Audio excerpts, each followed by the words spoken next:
And good afternoon. Welcome to the KYCA PM show here on the News 1490 103.5 FM. And those of you who have the opportunity to go on your Facebook page or on our website, kyca.info, you're going to want to today because you're going to get to see uniforms and all sorts of cool stuff and pictures and everything because we have hopefully an update on what's going on out in Prescott Valley after the Legato luxury apartment fire and the problems that they've had over at Bradshaw Mountain High School. Can you believe it's been about a month? And things are moving along out there. And so last week we had Brad Fain in to talk about the apartment complex and what happened there. Now we're here to talk about the law enforcement side of it. So we are thrilled to have James Edelman and Bob Tyser, Chief, Assistant Chief. I got that right. Edelstein. See, I never Close got enough. that. I never got that right. Close enough, Jason. I am so sorry. But what are you doing these days? You're Assistant Chief, right? Assistant Chief of Police, absolutely. Fantastic. Oh, the brass is here. And former Badger, still former Badger? No, sir. Oh, darn Born and it. raised in Phoenix. You see, that's the problem these days. You got these people coming up from Phoenix. Well, how do you put up with this, Well, Bob? we need a little assimilation in the community. Can't all be Prescott High School. We're okay with We're like okay. James coming up. Well, we wanted to bring you folks in, and in case anybody is interested in calling 928-541-1016, we wanted to get an update on what happened, what has been going on with the investigation concerning the apartment complex fire and then the incidents at Bradshaw Mountain High School. Can we say for sure now that we are dealing with one person, and that has been the case from the beginning, you think? Yes, we do believe it's one person, but we want to rule out more than one person. But obviously, the investigation is very fluid, very active. So at this point, we believe it's one person. But if it comes out to be more than one person working together, then we'll go down that avenue. Yeah, obviously, the moment that happens, we know. Yeah, you guys will be on top of it. So, kind of walk us through, both of you, if you don't mind, from that morning on. This is not something that any of our police forces up here deal with on a regular basis, let's face it, and that's a good thing. But this is, since perhaps the Whiskey Row fire more than 100 years ago, probably the biggest case of fire or arson in this area that's not tied to a wildfire or something like that. So what happened with the department, and how did you folks proceed from that point forward? Well, I'll start. We'll go to the fire. Okay. And you're exactly right. I've been thinking about it as well, studying the history here in Yavapai County. We know about Whiskey Row burning down more than a century ago. Yep. We put our heads together. We can't see a bigger fire that's occurred up here structure-wise than this fire. Mm-hmm. It was huge, and certainly out of the ordinary for our community. A devastating fire. And I just want to say for a minute, we need to recognize that this crime affected a lot more people than one family who owned that business.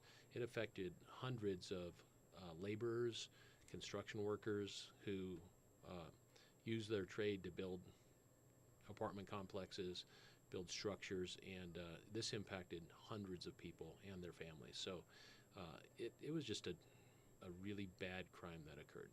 Okay. So on that morning, that Easter weekend, April 1st. April. I don't know why I was saying October. I don't know. April 1st, we should remember that day for sure. Shortly after 1 a.m., I received a phone call from the other assistant chief, Jeremy Martin, called and said, "Hey, we got a big fire down there on the Fain project." And from my home over on the east part of town, I could look down and see the fire. I was like, wow, that's no joke. It's big. So everybody was rallying up, heading there, including all the on-duty police officers and firefighters. By the time I got there, I jumped in the truck with the battalion chief that was running the operation and Chief Freitag from Central Fire, and we worked unified command together. We brought in our on-call Lieutenant Hayes, who began with the operations of that. I just want to put a shout out to our firefighters and police officers and deputy sheriffs and state troopers that were there that morning. It was unbelievably and awesome to watch the work they did. There was 12 trucks, fire trucks, ladders, engines, pumpers, whatever they had, surrounding that fire, putting water on it by the time I got there. I mean, they were all over it. And that wasn't just Central. It was Prescott Fire Department, Cottonwood Fire Department, fire trucks from all over the region coming to support our community, which shows the relationships we have in public safety in this community, both fire and police. And while that was all going on, the police officers, deputies, and troopers were over to the east of the fire complex, east of Main Street, evacuating those entire apartment complexes, which they were able to do. And thankfully, while they were doing that, those firefighters kept that fire on that structure, did not get over to the residences. So it was just huge efforts on all first responders out there that day to make that happen. I'll bring in the assistant chief here, and I know that when we talk about personnel, this is something that has affected the personnel for the last month in terms of shifts, ability to investigate, things like that. It's kind of thrown, I would say it's thrown a little bit of turmoil, but I'm hoping that the department has kind of settled in, and I know that this investigation is long term, but that also, like you say, it affects a lot of people, and it affects your entire department. Yeah, absolutely. Jason, the team that came together to investigate this fire, both in that initial phase, that short-term, very intense, lots of hours every day, pretty much 24-hour, 7-day operation for the first couple of weeks. What they did was incredible, and it was definitely draining upon them at the same time, And so we did our best, working with our fire department partners, working with partners from other agencies that came in to help us. The Bureau of Alcohol, Tobacco, and Firearms sent a team up starting the next day. We had amazing support from our federal partners there. The support that we had from local agencies as well, the fire department, their fire marshals, their public information officer. Kathy Goodman did a great job in there working with Lieutenant Jason Kaufman. I can't say enough seeing all those people working together. I was in that room almost every day that week watching what they were doing, and it was pretty amazing. I want to say one other thing going back to the night of the fire itself. Okay. That morning we had weather that I think we need to be grateful for. Thank God that the weather wasn't different that morning, because if it had been, as it can sometimes be in April, drier, but just as windy, things could have been much worse. I heard Battalion Chief Brad Davis speaking at an event the other night, and he spoke about it very well. He said he's just glad that the weather was the way it was, because it could have been much worse. I can only imagine seeing, well, for example, I got my first taste of it at about 3 a.m. and pulled up to Maverick very quickly just to get and assess the situation, and saw the parking lot littered with embers, and we're talking about embers a couple of inches square, pieces of wood coming down. And I can only imagine if it had been June, or if it had been, heck, the day before, as Brad Fain said, when it was dry and we hadn't had rain yet. And that's where you and the fire department and everybody moves into full disaster mode, because that's something we never even wanted to contemplate, much less experience. So. Right. I mean, it was an absolute eye-opener for the community when it comes to fire. I think we know we have great firefighters, we have great community, but this was an eye-opener to make sure we're doing everything we can safety-wise on our properties. I feel like I'm a firefighter after this. I'm talking a lot about fire. Keeping those weeds down, keeping our houses safe, so that you have a major fire come through at certain times of the year that could go right through very quick. We know that. We've seen that traveling at 20, 30 feet a second. Who knows? I mean, you can't outrun that fire from what we're seeing. So we were thankful it was snowing, it was rainy that night, and that sure helped out our firefighters. James talked about that initial response there, and he talked about the federal ATF. We knew that fire was obviously way out of the ordinary. We knew the capacity to investigate something like that was going to expand our limits here. And we had ATF agents out of Arizona on the scene before lunchtime that day. They were here. And when we met with them, I said, what can you help us with? And they said, listen, this reaches a level you can ask for a national response team. And I said, well, how do I do that? And they said, just ask. And I said, I'm asking. And in less than 24 hours, we had 23 personnel from ATF that came from all around the country on this response team, brought all their equipment, and brought their expertise. We're not talking just federal investigative agents. We're talking structural engineers, chemists, very, very smart people that can really dissect a fire scene and figure out origin and cause. They see all kinds of arson and This everything. is what they do. They are national experts, and they came in, and there was no cost to the local taxpayer on that. They came in, and they also brought that reward money. So we can't thank them enough for the support they gave us on the fire, but also assisting our detectives as well. It was incredible. And that's something else. I hate to say that it was fortuitous to have them here, but about that time, the same perpetrator apparently struck Bradshaw Mountain High School, literally a few blocks away from a major crime scene where there were federal investigators on board. Yes. We noticed that the campus had been locked down very quickly after something apparently happened. I think it was a few days later, correct? Right. We had incidences over at Bradshaw Mountain High School of, well, you see the picture right there with Let's this. go ahead and bring up this suspect here. Subject right there that we're looking for that caused all kinds of damage inside the facility and also to the sports track with previous to the fire with spilling paint, writing on the walls, just expanding fire extinguishers, which you can see in his hand, just causing all kinds of just nasty destruction. And so that all occurred prior to the fire. And then on April 4th, a couple days after the fire, he came back to the high school and got back in. And right, like you said, under the nose of, dozens of investigators right here in town. And he came in and caused more damage, attempted to light some structures on fire in there. And, Wow. This is a person we're looking for. Do you, and I don't know, I mean, there's been speculation, of course, from the moment you folks were able to release the first photos. Are we definitely talking about a male subject at this point, or do we have any ideas in terms of the investigators have any type of a profile that they're looking at? There's a lot of theories. There's a lot of theories, and I'll tell the public that the law enforcement officers, the detectives that are working this case are looking at theories, multiple theories. Theories can change daily, but what we can tell is looking at the person just as a regular person like we are sitting around this table right now, it looks like the body of a man.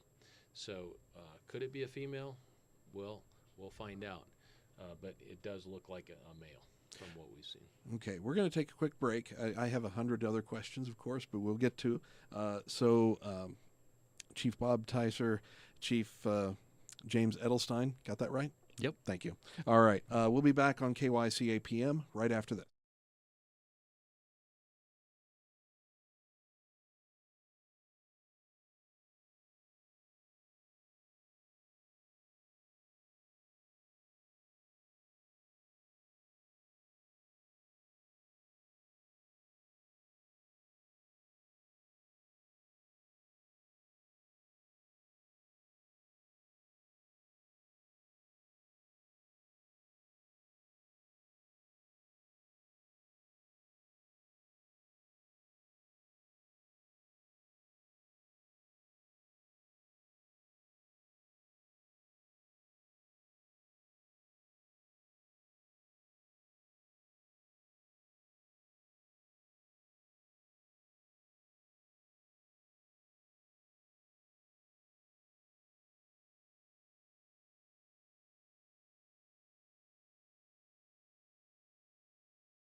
Okay, welcome back to the KYCA PM show, 928-541-1016. We've got Prescott Valley Police Chief Bob Ticer, Prescott Valley Assistant Police Chief James Edelstein. Thank you both for coming in today.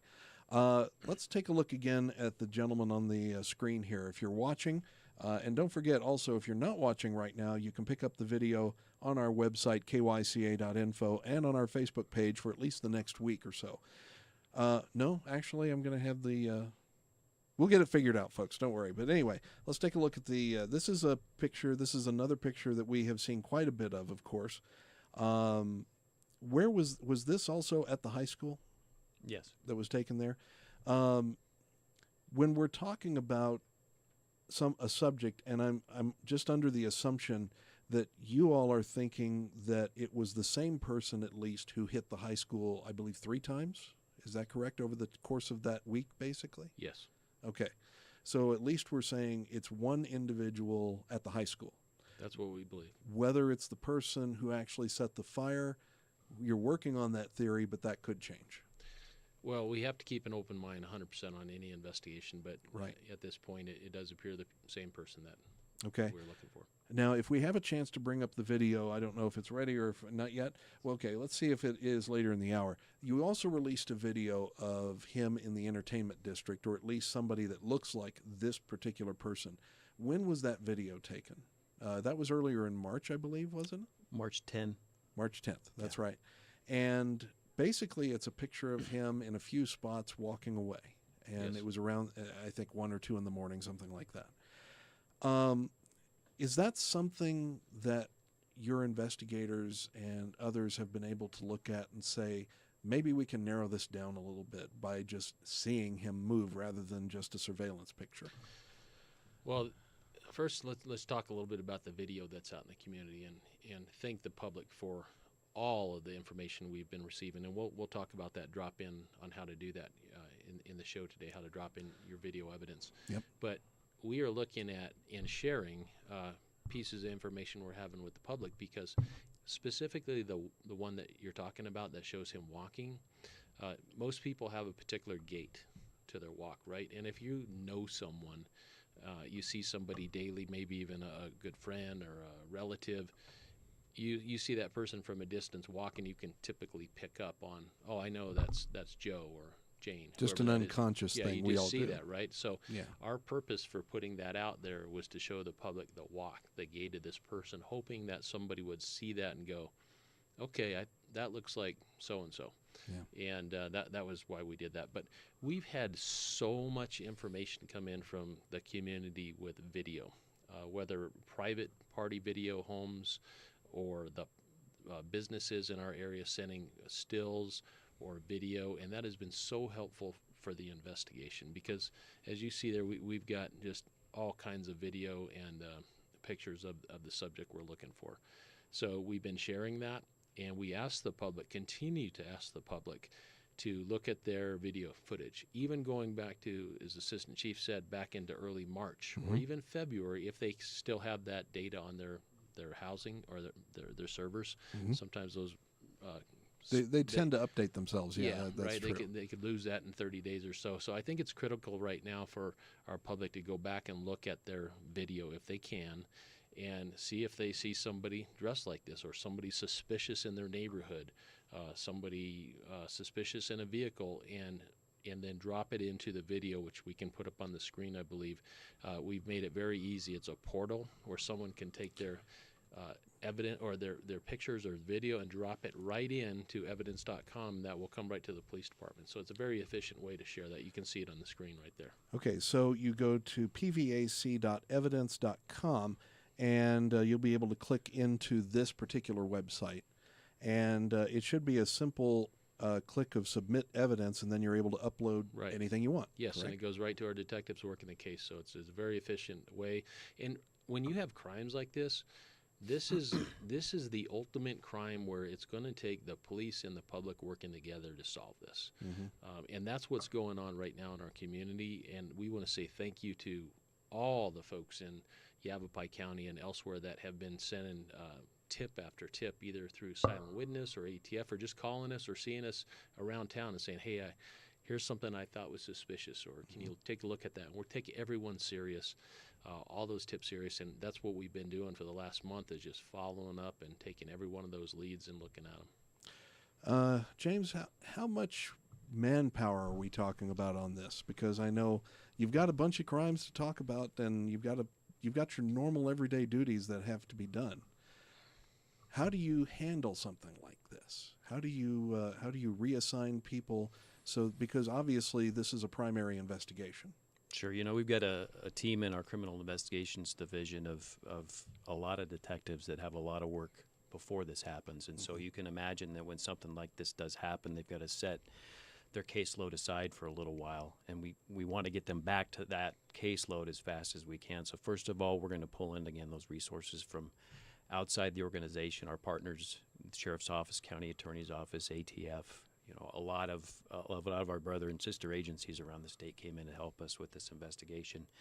And what that allowed us to do is to really focus very intently for that first week and 2 week portion to get everything together that we could. You know, one of the advantages of bringing the ATF national team in, their national response team was able to do an amazing job investigating the scene.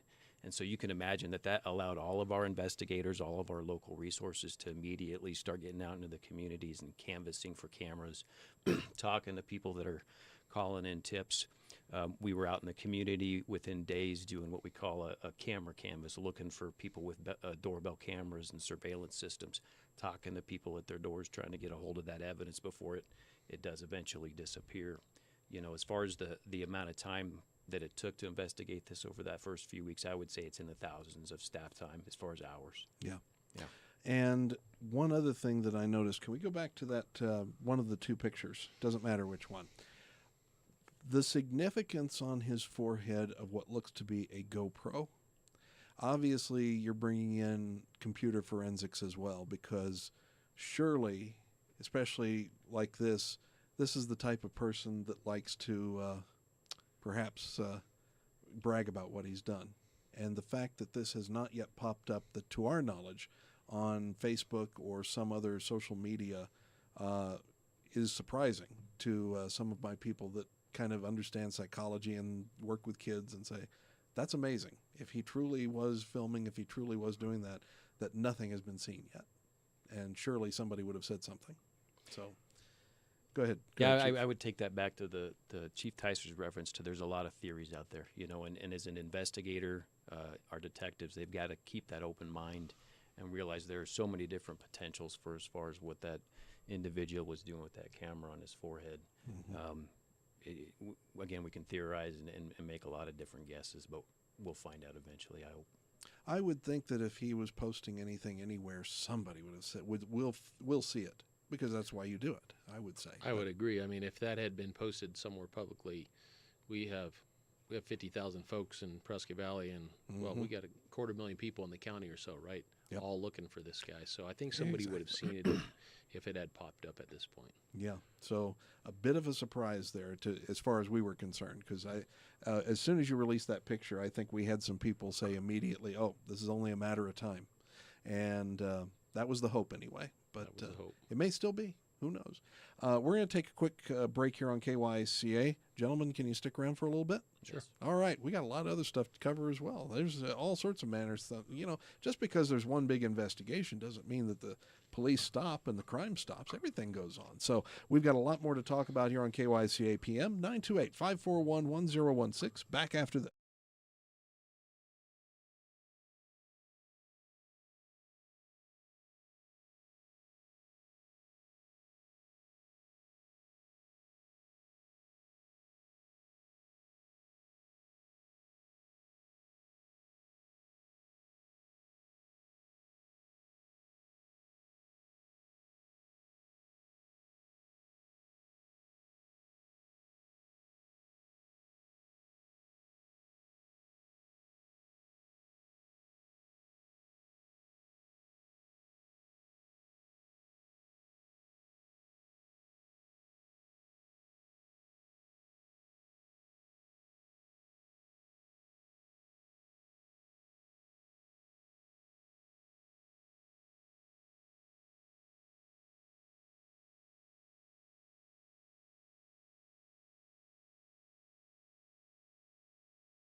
Okay, we're back here on the KYCA PM show, 928-541-1016. Prescott Police Chief Bob Tyser, Prescott Police Assistant Chief James Edelstein. Got that right. I'm getting there. See, there's another point. Okay, folks, if you have a question about this or anything else concerning the Prescott Valley Police, 928-541-1016. Let's go ahead and go back to the video here. We finally got it uploaded, and thanks to the police department and James, I think you sent us everything, so appreciate that. Let's take a look at the video right now. This is the video of the alleged perpetrator. I think this was May 10th, you said? Is that right? March 10th. March 10th, excuse me. Yeah, you see, now I'm getting it wrong. March 10th, about 1 or 2 in the morning, and this is near Harkins, is that right? Yes. Okay. And this is, well, besides the 2 or 3 photos that we've seen, probably the best pictures of the alleged perpetrator in that area. Dressed the same, looks the same from a distance. And has anything developed based on this, or has it just been a good assistant tool for the investigation so far? You know, we did have a few tips that got called in based on viewing the video and believing that perhaps somebody that they were familiar with matched the gait, as we discussed earlier, of our suspect. So we're still following up on a lot of leads like that at the moment. Okay. All right. Well, I'll tell you what, we're going to wrap this up because I know the investigation continues, and I know that there's obviously some things that can't be discussed, and we do not wish to jeopardize the investigation in any way. We want this thing to be concluded correctly and done right, just like you folks do. So, how can people help now at this point? What are you looking for? We're looking for any piece of information, whether a person thinks it's small. It could be that little bitty break that breaks this case. We had asked the public to continue to study these pictures, study that video, and also take a look back as to, do they know somebody that fits this description, or they think it's this person? What was that person doing late hours March 10th, late hours March 29th, late hours March 31st, into the 1st, April 4th? There was a period of time where this person we're looking for was operating in this criminal manner, midnight, 1, 2 in the morning. We ask people to really take a look back at that. And when they have looked at that, or they find another little piece of information, or whatever it is, no matter how small, it's not bothering us, we will follow up on it. There's a variety of ways they can do it. They could call the police department, they could come and see us, or there's a couple opportunities where they could call in on tip lines, which they can remain anonymous. Mm-hmm. And there's some significant dollars that are available out there. The by silent witness is one of them. It's very easy to get to, and that number is 1-800-932-3232. A person could call in with that information. It gets right to our detectives through the sheriff's office. They manage that program, and then we can follow up on it. That's $45,000 that's available. And those dollars have come in from citizens in our community anonymously. They said, we want to support by silent witness. We want to support this investigation. We want to find this person that's done these crimes. Yep. So we're very thankful for those donors that have brought those monies forward. And the second one is the ATF. They brought up $10,000 on a federal ATF tip line. Same thing. A person could call in on that. That number is 1-800-283-8477. Same thing. They could report the tip, or a person can report to both of them. Okay. And let's bring that website up one more time for the Prescott Valley Police tip uploading area, in case you have video, photos, even documents, I would imagine. Anything at all that can be uploaded. Yes, sir. I know that silent witness has always been significant in the past in assisting all of our departments in the area. Somebody commented to me saying the lottery ticket is going to be punched at some point, that it's going to get high enough that somebody's going to say something. Again, we're hoping that there's been plenty of tips and that the investigation is continuing. And I know you folks are not going to rest on this, because we've got graduation coming up, school's going to be out,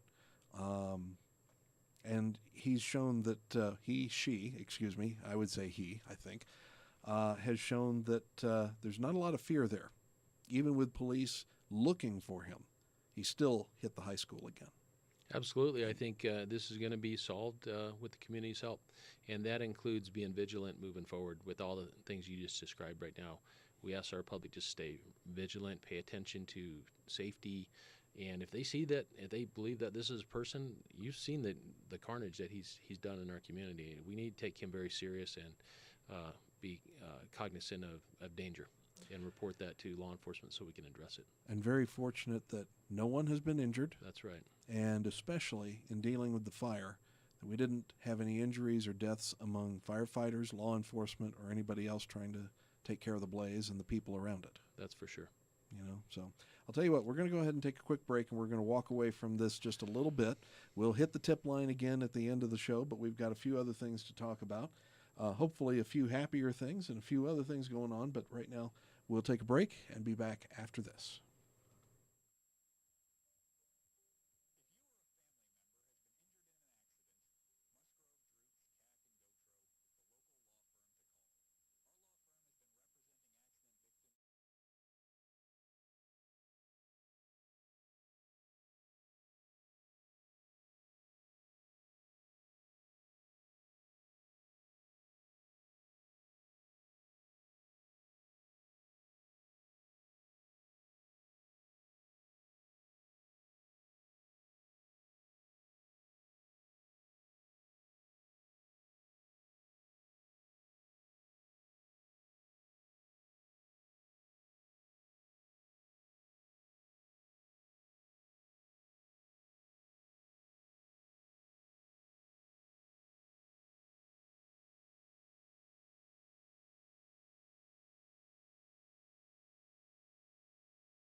Okay, we're back here on the KYCA PM show, 928-541-1016. Chief Bob Ticer, Assistant Chief James Edelstein from the Prescott Valley Police Department.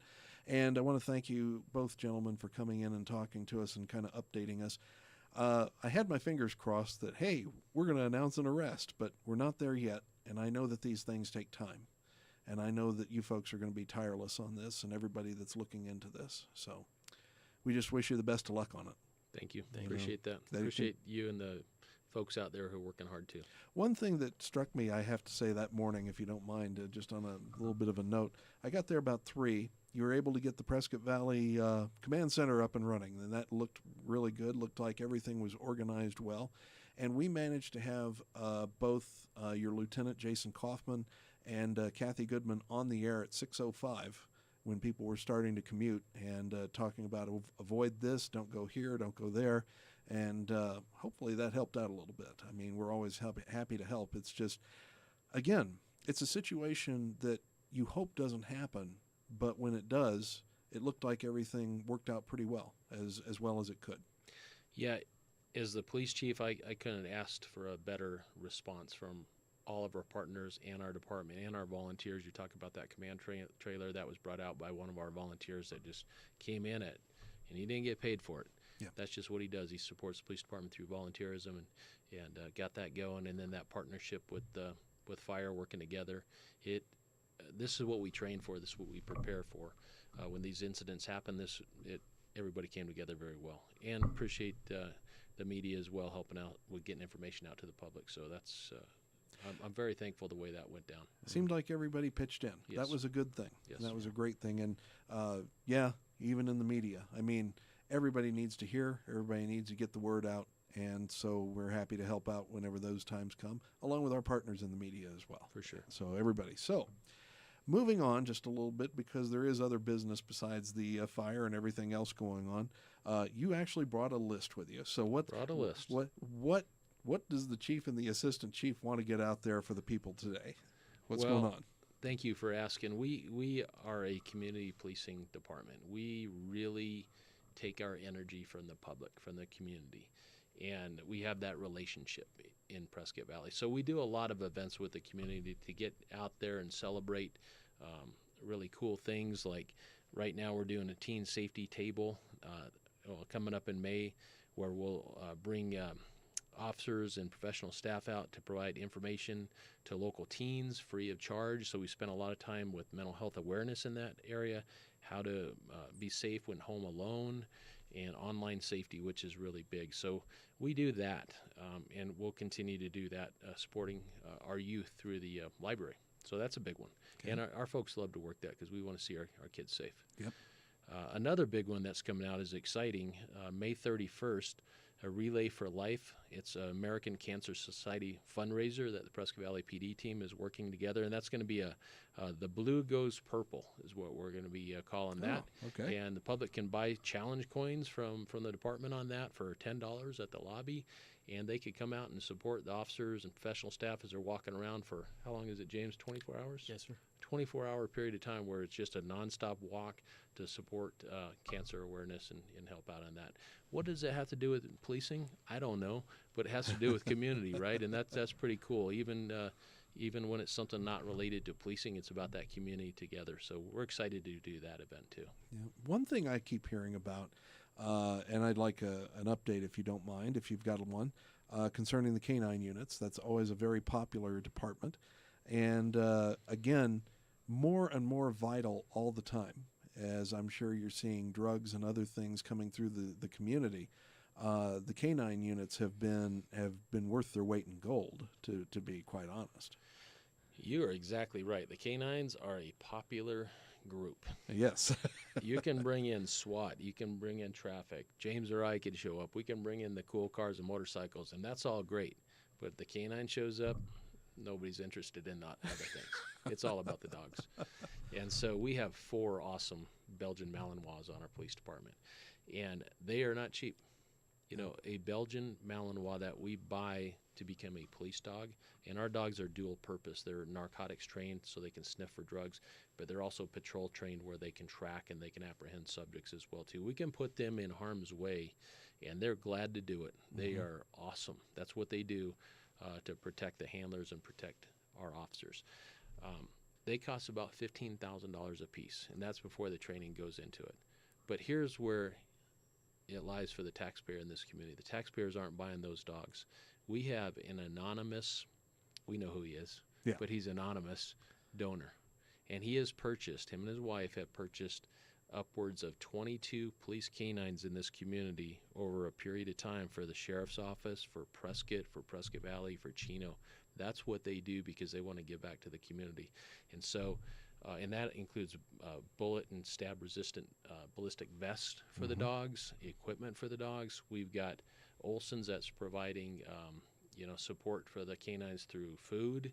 Yep. We've just got the whole community supporting these dogs so they can take care of our community. And yes, we could budget for that, but we have the community that want to say, we want to pay for that, and those are our dogs. And so it's just a great partnership. And I know that there are some people who say, well, this is a cute thing to do, but they are vital to police work and becoming more and more important every day. They are. They can go into, we love our animals, but they will go into a building to search for a wanted felon. Of course, we're given the commands, come on out, please. We don't want to send the dog in. You need to come out. But sometimes people don't listen to that. That's right. And we can send that dog in there rather than a police officer, and that dog can make the apprehension and keep our officers safe, and then we can go in and take over the rest of that situation. So they are heroic animals. Now, among that, also, I was talking to you, James, earlier about one of our former employees here, CJ, who has been a wonderful person here, now is getting ready to graduate from the academy this May, I believe, about a month. That's where the manpower comes in. We know you've got some graduates coming. We know that they're fine people. We've seen them out running. That's where we saw CJ the other day, out working them to death. That's right.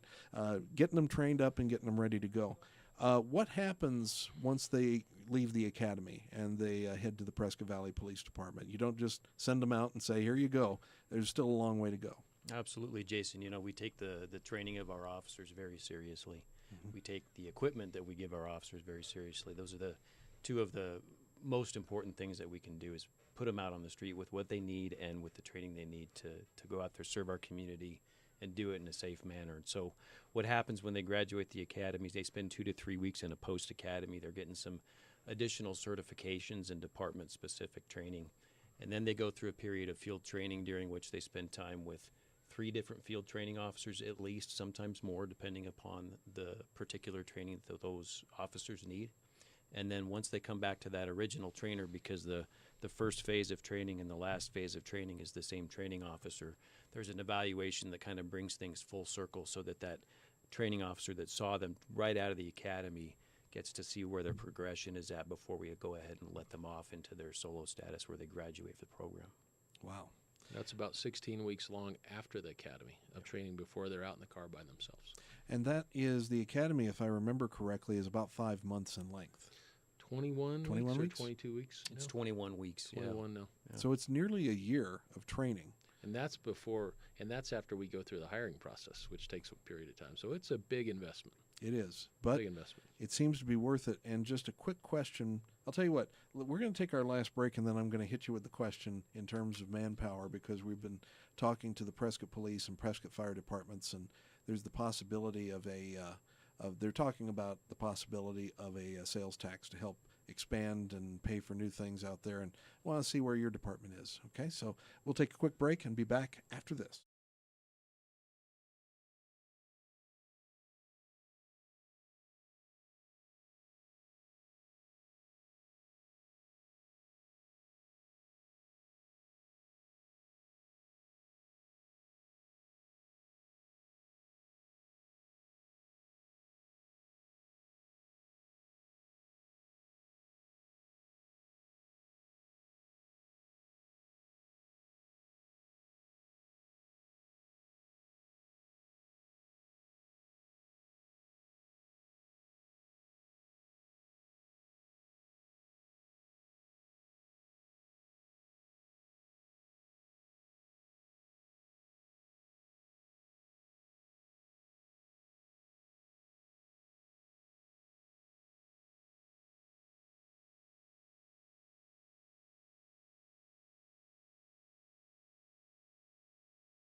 Okay, we're back for the final segment. It just flies by here on KYCA PM. Thank you to Chief Ticer, Assistant Chief Edelstein for coming in. Very quickly, we had a caller who called in and said they would like to know. No, you don't have to worry about. Some people We're just getting don't like ready. to talk. Yeah, I know. Ready. Some people just don't like to talk to the police. Have you figured that out yet? The caller asked if you could tell us where to locate the video of the suspect online. Do you have it on the police website? The video that we just saw?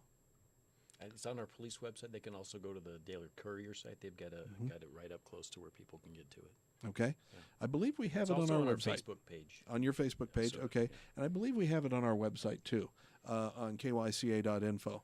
You know, we like to promote us instead of other media, Assistant Chief. So you just sit over there and be quiet now. Okay, so anyway. It's all about KYCA. That's right. There's KYCA and the other people. That's right. You know, but also when we were getting into is we talked about all the manpower that this in particular investigation took, and that's in addition to everything that you folks do on a regular basis. I mean, policing, investigations, what have you, plus going to court and public relations and doing everything that your department has to do.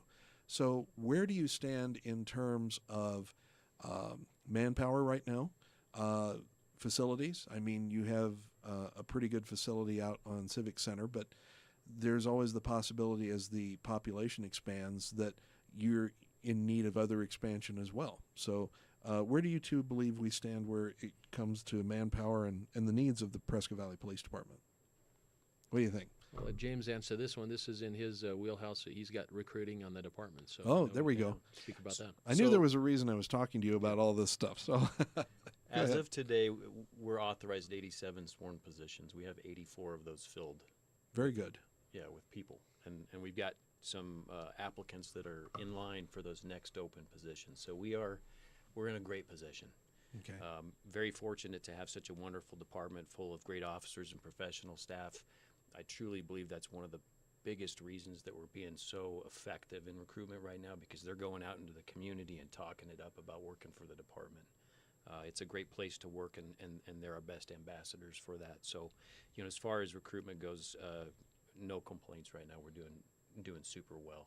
Now, as far as staffing goes, there's a lot of different models that you can look at, but as far as the average number of officers per thousand, when you go to the western mountain state, which is where we belong within the region of the FBI stats that they track, we're right about on track with the number of authorized positions. Now, obviously, as the town grows, we're going to need some more positions as growth occurs, just to keep up with the numbers. But you may have seen recently, it's a pretty safe community. We're the third safest, according to one of the insurance companies that does those ratings every year for communities in Arizona. So we're doing well when it comes to staffing. We're doing well as far as recruitment, and we're doing real well as far as community safety. All right. That's good to hear. When's the next academy class? Is it always a January through May, or do you have one coming up in the fall? We have one coming up this summer. So Okay. the NARDA Academy, which is partnership with Yapa College, which is exceptional, been around close to 30 years now, 26, 27 years, somewhere around there. Very fortunate to have that local academy here. We do 2 academies a year. Currently, we have one young man you mentioned here who used to work here. CJ? His dad was on the department too, so he's a legacy candidate. We're very excited about that. Yep. He'll be graduating here in May.